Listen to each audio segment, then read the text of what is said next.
Let us go ahead right now and understand about other concepts other than viruses. क्या हुआ बेटा? हाँ? MCQ लेने वाले. पहले चैप्टर तो कंप्लीट कर ले, फिर MCQs करते हैं. एक और लेक्चर तब करते हैं. Now, when we talk about the next concept, viruses सबको याद है? Yes. Can I ask? Yes. How many types of viruses can we verificate based on the movie? Which are? Perfect. Who discovered virus? Ivanovsky. Who discovered? Who gave us term virus? Okay. And viruses are acellular, true or false? True. Viruses are infectious, true or false? True. Viruses cannot replicate in host body, true or false? False. Viruses are facultative parasite, true or false? False. They are rather? Yes. Viruses are composed of a very small protein components, which are called as capsids. False. These smaller protein components are called as capsomers. Okay. Okay, virus. चलो, going ahead. उसके जैसा ही एक chemical है जिसे कहते हैं viroid. क्या बनता है? वायरॉइड. आता split the term. Virus and viroid. These are virus-like particles. We never say virus as organism or viroid as organism. We rather call them as particles because those are non-living substances that we are classifying them as.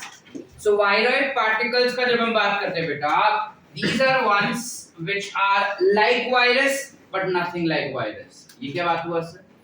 Like virus, these are also acellular and can be classified to be as threshold of life. Class bench पे दिख रहा है या zoom करूँ? These are also classified. कौन है बाहर? चलो चलो चलो बराबर.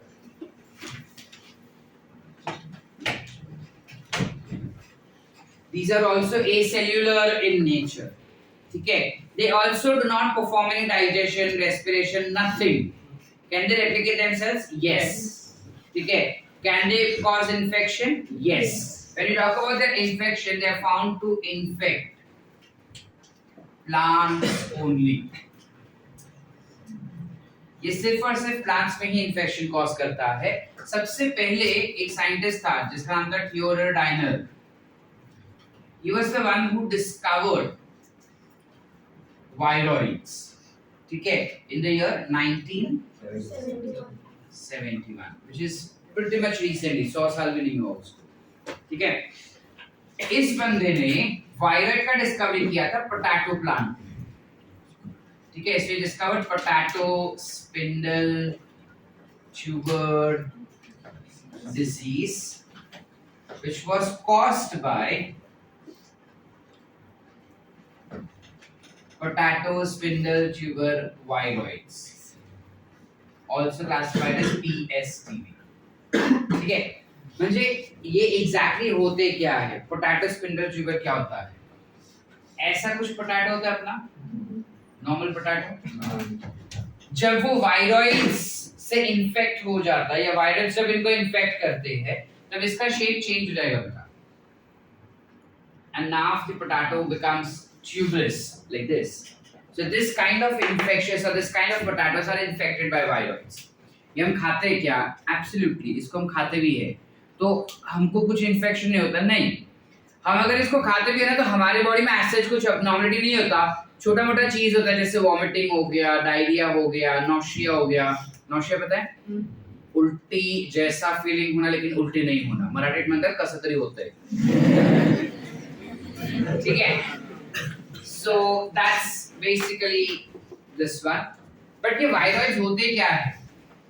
Viroids are single-stranded, linear RNA particles whose molecular weight is less than viruses. Obviously, virus के आसपास प्रोटीन कोड होता है, this one lakhs protein code, इसके पास कैप्सिड नहीं होता बेटा, सिर्फ आरएनए है, तो ऑब्वियसली उसका मॉलिक्यूलर वेट कम ही हो जाएगा ना भाई, है कि नहीं?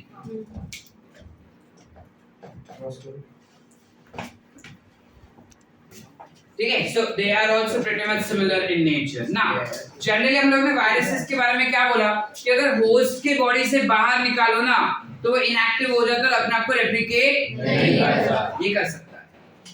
We can make this particular organism replicate. So we can write that unlike virus, they can replicate outside host cell.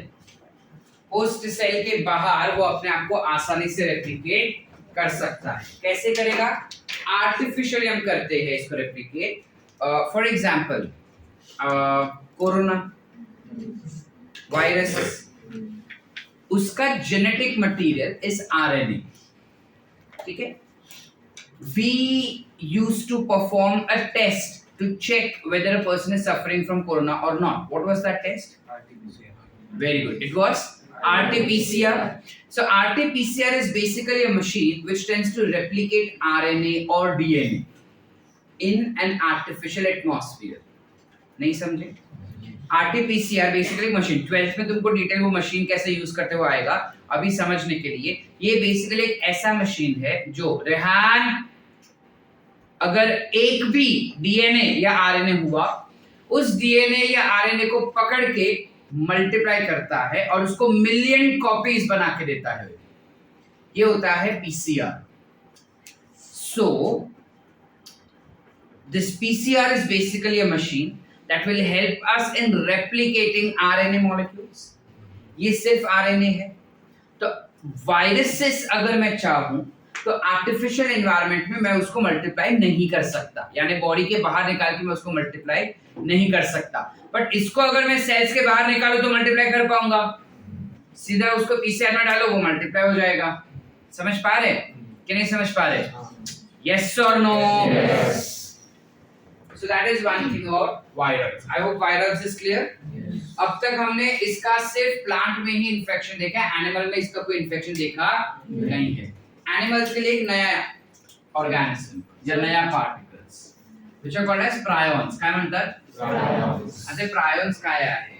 हां, तो वायरॉइड्स में प्रोटीन का ये नहीं होता ना, कोट नहीं होता, पर एक फ्लोटिंग आरएनए नहीं होते ऐसे, sort of.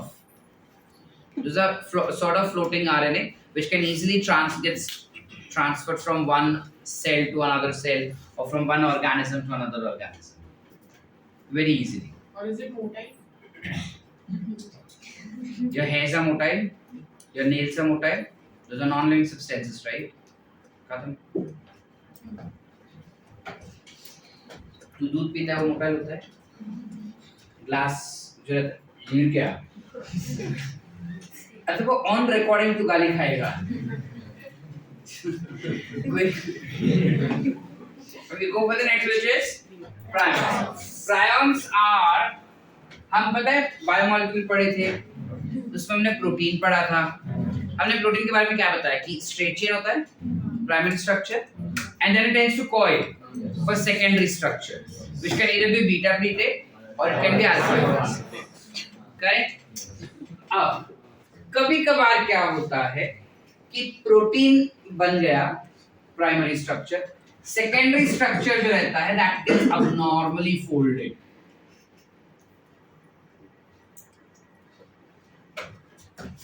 abnormally folded secondary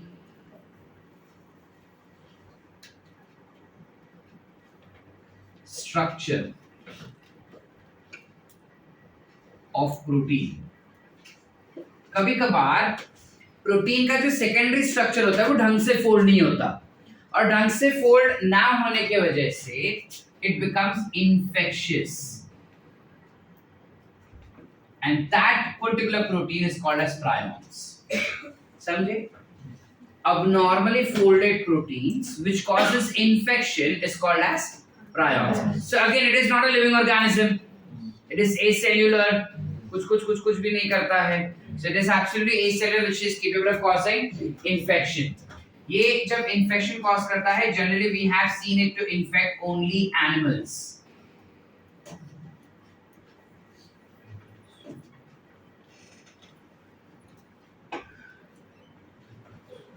आज तक हमने एक भी ऐसा प्राणी नहीं देखा जो प्लांट्स में इन्फेक्ट करे. We've always seen that they infect animals. Now while they're infecting animals, you have cattle as an example. We know what are cattle? गाय, भैंस, बकरी, भेड़िया. ठीक है. These are nothing but cattle. ठीक है. अब जब cattle का बात करें हम बेटा, इनके अंदर होता है bovine, spongiform, एनसेफेलोपैथी. अभी लग रहा है हम बायोलॉजी लिए और डॉक्टर बनने वाले नहीं. घूमर. You have bovine spongiform encephalopathy, प्यार से कहेंगे BSE. ये बेटा. अब what is this exactly? Bovine is the term that we use for kettles.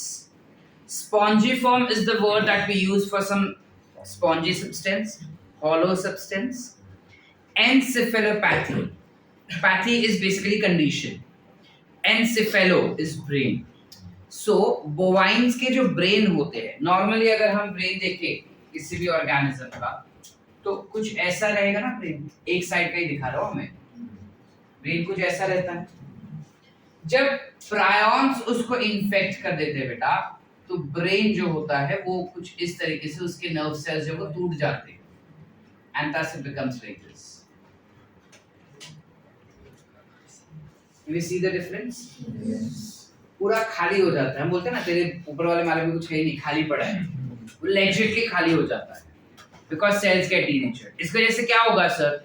इसकी वजह से क्या होता है कि इंसान की जो याद शक्ति होती है, मेमोरी लॉस हो जाता है, जिसे हम अमनेसिया भी कहते हैं. ठीक है. Then amnesia is temporary loss. बोलते हैं ना हम भूल गए. जब जरूरत से ज्यादा हम भूल गए बोलते हैं ना, that means we have amnesia. ठीक है. So then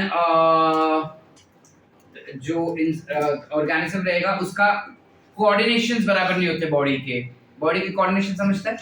जैसे ideally what I am if I am walking, I am supposed to walk like this. I wouldn't be able to know that how I walk. मैं पैर किधर रखूं, मेरा हाथ किधर लेके जाऊं. अगर मैं खड़ा हूं तो मैं अनकंफर्टेबल रहूंगा because I don't know what to do.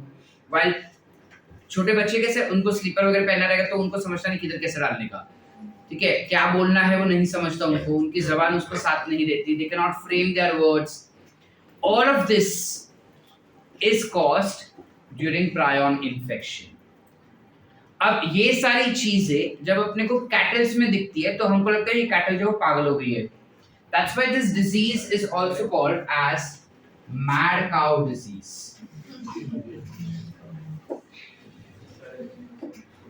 ठीक है. This disease is called as mad cow disease.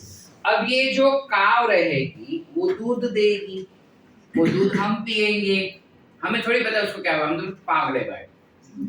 ठीक है. गाय पागल है, गाय से दूध निकाला, वो दूध हमने पी लिया. हमको थोड़ी पता था गाय पागल है, मतलब पागल इसलिए बिकॉज़ उसको इन्फेक्शन हुआ है. तो हमने तो दूध ले लिया, हमने दूध पी लिया. अब वही सेम डिजीज ह्यूमंस में भी होता है. ह्यूमंस में ये डिजीज डिस्कवर किया था ड्रेज़ुफोर्ड साइंटिस्ट ने. ड्रेज़ुफोर्ड scientist. ड्रेज़ुफोर्ड. But we don't have to remember its entire name. You just remember C or dot. ड्रेज़ुफोर्ड Jacob disease. Which is CJD. Are we clear? This infection is caused to human. अब humans में क्या होगा? Same. Humans में it is pretty visible.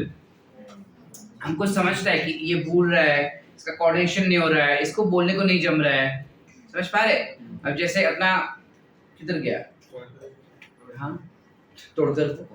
अब जैसे तोड़कर बहुत बोलता है. अब सपोज एक समय ऐसा है कि वो बोलना ही भूल जाए, कैसे बोलूं, क्या बात करूं, उसको स्पीच ही नहीं मिल रही. He cannot frame his doubts. He cannot frame his queries. That means you realize that there's some issues. ये बंदा ऐसा चुप रहने वालों में से नहीं है या इतना गलत बोलने वालों में से भी नहीं है करके, ठीक है। अब वो कपड़े एकदम ढंग का पहनता था, परफेक्ट पहनता था, अब ऐसा चीज है कि उसको कपड़े पता नहीं पहनना कैसे है, forgets, ठीक है। वो जूते अलग अलग कलर के पहन के आ रहा है, अलग अलग टाइप के जूते पहन रहा है, लेफ्ट राइट उसको नहीं समझ रहा है, ठीक है। बैठते कैसे उसको नहीं जम रहा है, ठीक है। अभी 2 मिनट पहले पढ़ाया हुआ उसको कुछ याद नहीं है, ये तो सबको याद नहीं होता तो ना क्या पढ़ रहे हैं अपन, बोर्ड पे देखना पड़ रहा है अपने को, क्या पढ़ रहे हैं अपन, क्या होता है ये, फिर बोर्ड पे देख रही है, क्या होता है prions, abnormally folded secondary structure of protein that is infectious. Are we clear, beta? Yes. Any doubts? All sort. Yes. So that's prions for us. Any doubts? बस इतना याद रखना है इसमें, और कुछ नहीं। किसने डिस्कवर किया, याद नहीं रखना है क्या सर? है ही नहीं, हम क्यों याद रखें? Rhizoctophore was the one who discovered only for humans, beta. He did not discover prions. He discovered prion वाला infection in humans. ठीक है? Sir, example of हाँ, you have कुकुर, kurkur, KUR is one of the infections which is also seen in humans. Kurkur infection. That is also because of prions. But generally ये mammals में ही दिखा है infection. Animals में भी specific to mammals only, no one else. ठीक है? Mammals में भी higher mammals will show it. Higher mammals समझता है? बड़े वाले. Now, other than this, we have last one, which is lichens. ठीक है? Though I am saying last, लेकिन इसके बाद भी मैं कुछ पढ़ाऊंगा तुम. सुनो पहले.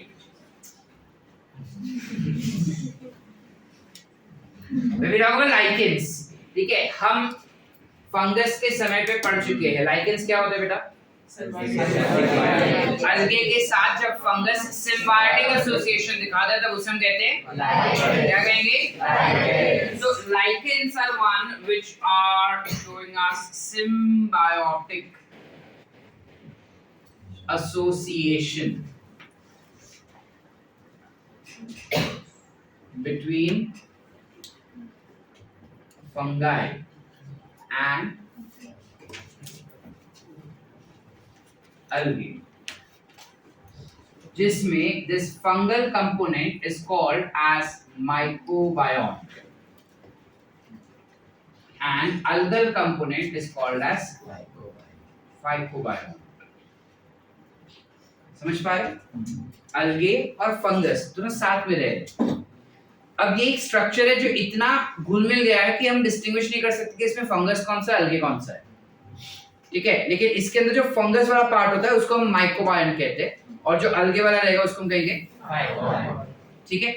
माइको इसलिए बिकॉज़ फंगस को माइको ही कहते हैं, study of fungus is mycology, ठीक है। और फाइको इसलिए because it is plant, plant is fights, ठीक है। काम क्या करते हैं? तो जब हम फंगस का बात करते हैं, if they are in symbiotic association, हम पहले भी कर चुके हैं, सिम्बायोटिक पे both of them needs to help each other. तो जब हम फंगस का बात करते हैं, how does fungus help in this association?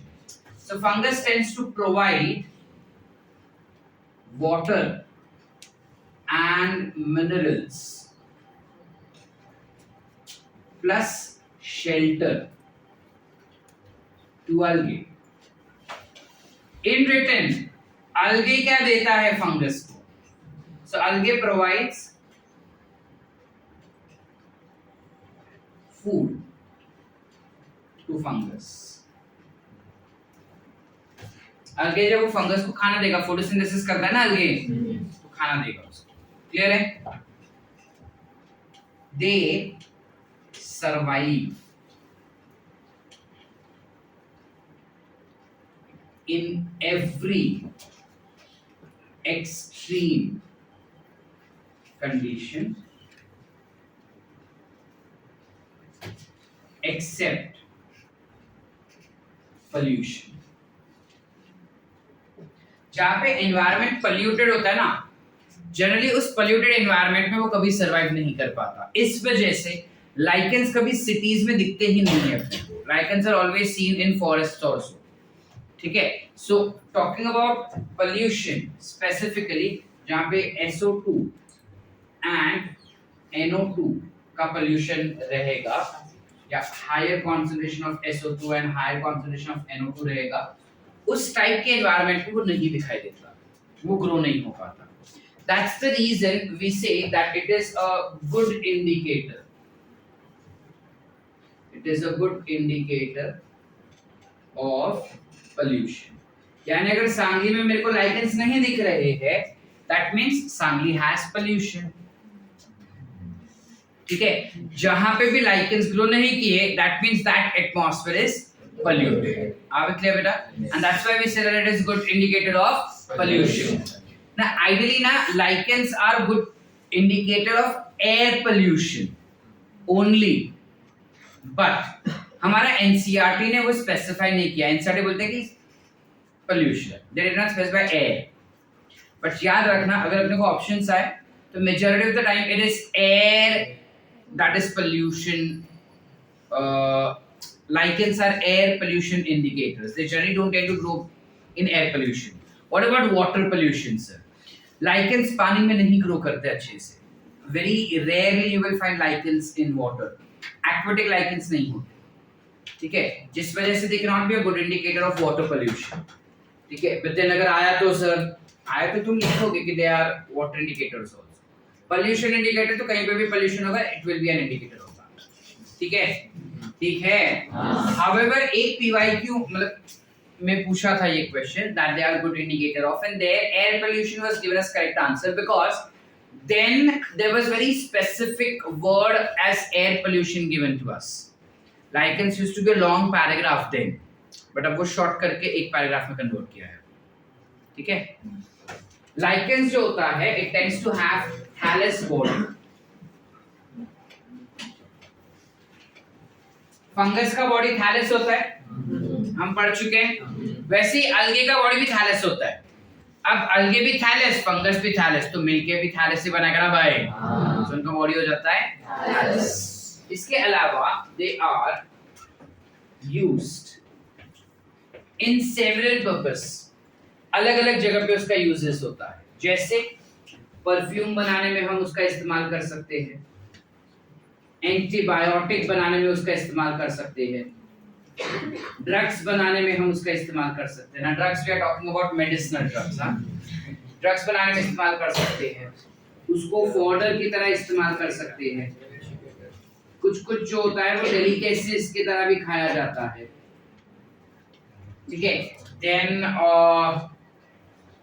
Die या फिर स्टेन बनाने में इस्तेमाल किया जा सकता है. लिटमस पेपर पता होगा हमको, वो बनाने में भी इसका इस्तेमाल किया जाता है.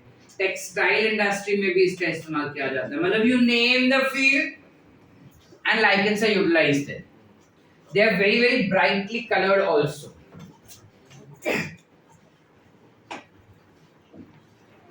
काफी कलरफुल भी होते हैं. ठीक है. एक वेरी इंपॉर्टेंटली इकोलॉजिकल इंपॉर्टेंस अगर इसका हम देखें, इकोलॉजिकल इंपॉर्टेंस यानी एनवायरनमेंट में उसका क्या इंपॉर्टेंस है, तो it is the pioneer of ज़ेरार्क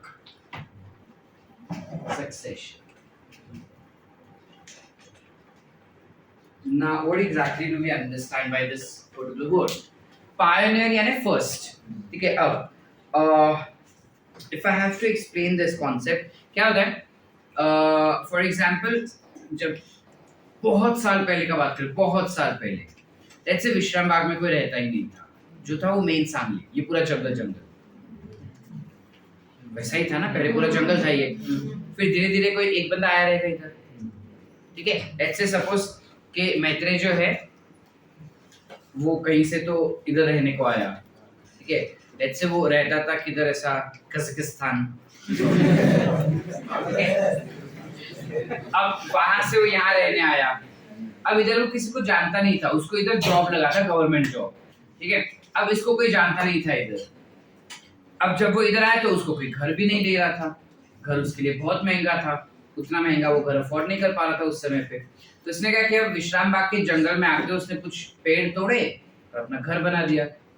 ठीक है. अब रोज वो एक पर्टिकुलर रास्ते से ऑफिस जाएगा और एक पर्टिकुलर रास्ते से घर आएगा.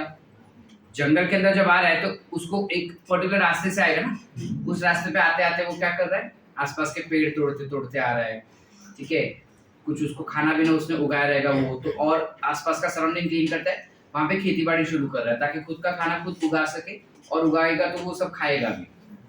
अब उसके ऑफिस में एक और बंदा ऐसा कुछ आया जिसको रेंट बहुत महंगा लग रही है, वो तो बोलते हैं कि जंगल में रहूं, मुझे आजू बाजू पे देखने का नहीं, सुकून का लाइफ, खुद का घर जिधर चाहे उधर बनाओ। बोलते सही है, रेंट भी नहीं लेने का, कुछ नहीं लेने का, चलो उधर ही रहते हैं। अब 3-4 पेड़ या थोड़ा और एरिया क्लीन किया, वहां पे एक नया घर बनाया उसके कलीग ने। अब लोगों को लगा कि ये तो अच्छी जगह है रहने की, हरियाली है, शुद्ध हवा है, क्लीन एटमॉस्फेयर है, और कोई आसपास ज्यादा रहने वाला भी नहीं है, शांति वाला माहौल, सिटी लाइफ से दूर, तो बोलते इधर ही रहना चाहिए। तो 7-8 लोग और आ जाते हैं। अब धीरे धीरे धीरे धीरे करके क्या होता है, वो एरिया पूरा क्लीन होते जा रहा है, धीरे धीरे वहां पे रोड बनते जा रहे हैं, रोड मतलब सीमेंट वाले नहीं, प्रॉपर रोड बन रहे फिलहाल, ठीक है। फिर धीरे धीरे इलेक्ट्रिसिटी आई, पानी लेके आ रहा है, कुएं बनाए, फिर धीरे धीरे करके वहां पे हमने देखा तो थोड़ा थोड़ा ऐसा बंगले टाइप्स बनने लगा, and now we have this entire setup form. Yes sir. So पहले जहाँ पे you had no living organism staying, but then slowly and gradually there was Maitreyi who came, जिसने environmental changes किया, जिसकी वजह से दूसरा आ सका, उसने environmental changes किया जिसकी वजह से तीसरा आ सका। This करते करते करते करते पूरा एक city डेवलप हो गया, which is nothing but Vishrambhar. It's not a city, but I'm saying it. समझ पा रहे कि नहीं समझ पा रहे? ऐसे टाइप के कंडीशन को you call it as succession. काय म्हणतात? Succession. आता झेरार्क सक्सेशन म्हणजे काय? झेरार्क म्हणजे झेरो म्हणजे desert area, complete desert, dry. अब ऐसे इलाके में जहां पे पानी भी नहीं है, पूरा ड्राई चीज है, वहां पे कोई लिविंग ऑर्गेनिज्म नहीं रह पाता एक्सेप्ट फॉर लाइकेंस। लाइकेंस जो पत्थर पे ग्रो हो जाता है, पत्थर पे ग्रो होके वो एक केमिकल रिलीज करता है जिसे हम कहते हैं carbonic acid and oxalic acid. Carbonic acid और ऑक्सैलिक एसिड सिक्रेट करने की वजह से वो पत्थर टूट जाते हैं, पत्थर जो वो टूट के सॉइल बनता है, सॉइल बनते ही धीरे धीरे बारिश हुआ तो उधर पानी जो है वो जमा होने लगा। पत्थर पे पानी नहीं जमा हो सकता ना, उड़ जाएगा, बट सॉइल तो will grab that particular water. So धीरे धीरे पानी उधर जमा होने लगा, पानी जमा होने की वजह से धीरे धीरे छोटे छोटे प्लांट्स आने लगे, फिर बड़े फिर बड़े फिर बड़े, और धीरे धीरे करके इतना हो गया कि पूरा जंगल हो गया। सो जहां पे पहले कोई लिविंग ऑर्गेनिज्म नहीं था, बंजर धरती थी, लाइकेंस ने उधर चेंजेस लाए जिस वजह से पूरा जंगल बना है। So lichens were the first one to come there, so pioneer. और ये पूरा क्या था? ज़ेरार्क कंडीशन था, ज़ेरार्क। और ये सक्सेशन बोला ना हमने बेटा, so is the reason that we say lichens are pioneers in xerarch. Are we clear? Yes. Everyone? Yes. Any doubts? लिखे चलो quick.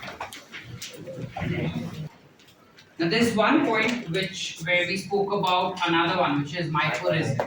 याद आ रहा है? Mycorrhizae is actually not there in your NCERT, it's there in 12th standard. But अभी हम already उसका जिक्र कर चुके हैं तो हम उसको पढ़ लेते हैं कि क्या होता है, ठीक है? Mycorrhizae क्या होता है कि अगर ये roots है तुम्हारा प्लांट का, तो इन रूट्स के बाहर के साइड पे, सरफेस पे, you have some fungus which are growing.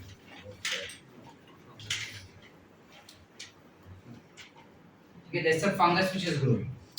अब ये फंगस रूट्स से कई गुना ज्यादा ग्रोथ दिखाता है, मीनिंग इफ सपोज ये अपना ओरिजिनल रूट है तो फंगस कितना फैलता है, समझ पा रहे हैं? ये क्या करता है फैल के? कुछ रूट्स ऐसे होते हैं जो सीधा ग्रो होते हैं, लेकिन पानी और न्यूट्रिएंट्स का डेफिशिएंसी इतना होता है कि सिर्फ रूट्स के absorption is not sufficient, and that's why fungus tends to grow surrounding to them. वो लैटरली फैलता है और सारे न्यूट्रिएंट्स और वाटर ले लेके आता है और प्लांट को दे देता है। This is the function of mycorrhiza, ठीक है? तो फंगस जो है वो न्यूट्रिएंट्स और वाटर देता है रूट्स को, इन रिटर्न रूट्स उनको खाना भी देते हैं एज वेल एज रहने के लिए जगह देता है। Symbiotic association. आगे क्लियर बेटा? Yes. अब इसमें ना दो टाइप के होते हैं, एक होता है एक्टो माइको राइजा, जो ये होंगे, जहाँ पे जो तुम्हारा फंगस है, that fungus is absorbing nutrients and providing those nutrients to roots. तो फंगस जो है वो न्यूट्रिएंट्स एब्जॉर्ब करके ऐसे छोड़ देगा और रूट्स उन न्यूट्रिएंट्स को एब्जॉर्ब कर लेगा या उन पानी को एब्जॉर्ब कर लेगा। ठीक है बेटा। दूसरा टाइप का जो माइकोराइज होता है उसमें हम कहते हैं एंडो माइकोराइज।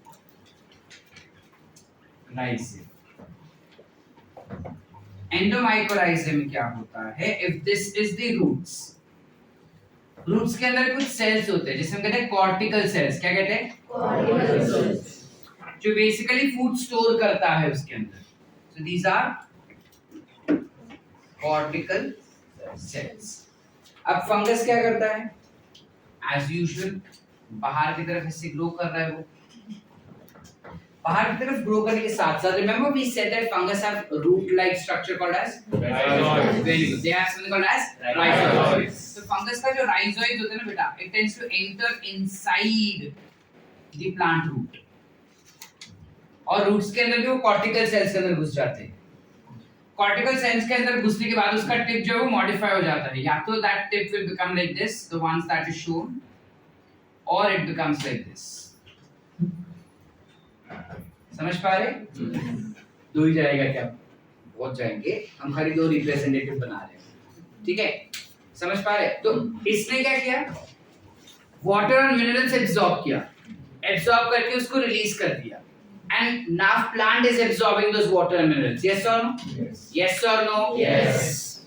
यहाँ पे क्या हो रहा है, वो रिलीज नहीं करता, वो डायरेक्टली अंदर जाके उसके घर पे जाके जहां पे वो स्टोर करना वहां पे लिख रखा है। So सीन क्या होता है, if I've ordered something from Amazon, ठीक है, वो Amazon वाला डिलीवरी वाला मेरे को देके चला गया, मैंने ले लिया, अब मैं खोल के जहाँ पे उसको रखना है वहां पे रख रहा हूँ। कट टू ये दूसरा Amazon वाला क्या है, तुम्हारे घर पे आता है, अनपैक करता है चीजें, अनपैक करके उसको पता है कि तुम कहाँ पे रखते हो, वहां पे जाके उधर रख के फिर निकलता है। समझ पा रहे? तो ये वो वाला अच्छा वाला इंसान जो रूट सेल से कुछ मेहनत नहीं करवा रहा, प्लांट के रूट सेल से मेहनत नहीं करवाता, वो खुद ही जाके कॉर्टिकल सेल्स में खाना वगैरह सब डिपॉजिट करके आता है, बिकॉज़ उसको पता है कि वो वहीं पे रखता है। अब इसमें ये जो स्ट्रक्चर बनाया ना, इसे हम कहते हैं वेसिकल। काय म्हणतात? वेसिकल। आणि ह्या स्ट्रक्चरला आपण म्हणतात अर्बस्कल, because endomycorrhizae has the capability of forming either vesicular or arbuscular structure. You can call them as vesicular,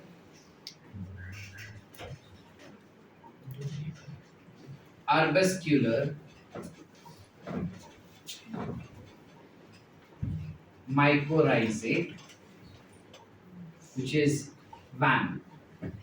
काफी सारे फार्मर्स होते हैं जो इन वैम का इस्तेमाल करते हैं अपने एग्रीकल्चरल फील्ड्स में, ताकि उस पर्टिकुलर प्लांट को ज्यादा न्यूट्रिएंट्स मिल सके, थस उसका यील्ड का क्वालिटी बेहतर हो और क्वांटिटी भी बेहतर हो। ठीक है, इसका एक एग्जांपल जो हमें याद रखना होगा इज ग्लोमस। ठीक है, ठीक है, are we clear? Everyone, with that we end with your chapter. Sort है everyone, पूरा clear? We started with kingdom classification. We spoke about kingdom Monera, Archaebacteria, Eubacteria वगैरह सब था, उसके अंदर Cyanobacteria वगैरह पढ़ा। Then we spoke about Protista, जहाँ पे autotrophic, heterotrophic. We spoke about diatoms, xenoflagellates, Euglena. We spoke about slime molds. We spoke about Paramecium, amoeba, sleeping sickness, Trypanosoma, Sporozoans. Then we spoke about fungus, 4 classes of fungus and their properties. And yesterday we spoke about viruses, and today was the final chapter. Sort है बेटा? Yes. Any doubts? No. पूरा chapter clear? हाँ.